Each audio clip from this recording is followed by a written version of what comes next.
So you've found the perfect home and you are ready to make an offer. Woohoo! Yes, you'll be excited, but now is the time to step back and become objective and not emotional. When you make your offer and you start negotiating, you need to rely on facts, not emotion. Keep emotions in check and focus on the end goal. This is not about feeling or your ego. Don't let the small stuff get in the way of what you really want. I take this so seriously that when I'm selling or buying homes for myself or my other people, I rarely represent myself because I'm too emotionally involved and don't make the best decisions. Decisions that would cost me thousands of dollars. The first thing you need to do is trust your realtor. That's me. You trust your dentist that knows what they're doing when they're working on your teeth. You trust your lawyer to know how to put together your will. And you trust your accountant to get your taxes done properly, right? Well, your realtor is your expert in the home buying or selling process. They know what it takes to make a successful offer and they have your best interest at heart. Think about it. They don't even get paid until you get the keys to your new dream home. Isn't that crazy? We don't get paid until everything is done. You're probably very smart and good at what you do, but when it comes to real estate, making a good offer and coming up with negotiation strategies, your agent knows or should know much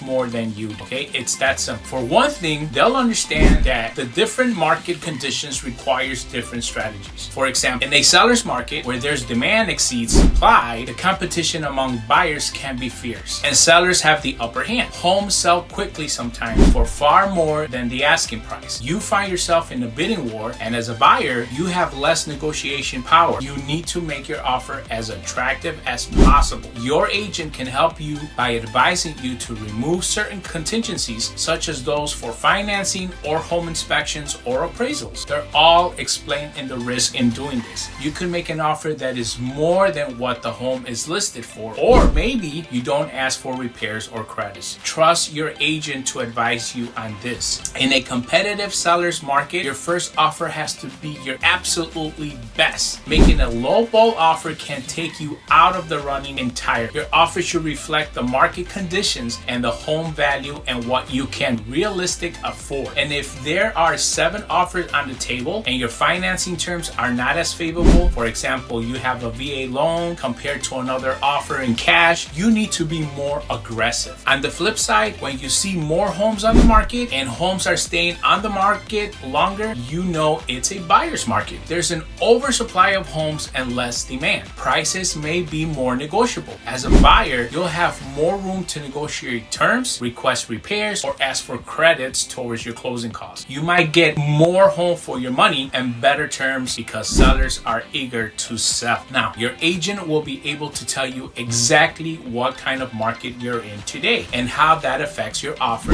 and negotiations. They'll help you navigate the current market and make sure that your offer is competitive and fair. And of course, this means that you have to work with an experienced local who knows the market, the absorption rate, and the forecast of the local real estate market. Another thing, your agent will do this, analyze comparable sales to come up with a fair offer price. They'll consider factors like the home's condition, location, upgrades, views, and how it stacks up against similar properties that you have recently sold. Also, they'll have done some research to understand the seller's motivation. Do they want a quick sale? Do they have a specific deadline? Do they need to rent back until they find a new home? Knowing these makes a difference in creating the offer very attractive as possible. Now, keep in mind that once your offer is finally signed by both parties, it is a legal buying agreement. If you back out of it, you'll possibly have legal and financial consequences. Your broker should help you understand all of this language, the terms, and exactly what you're agreeing before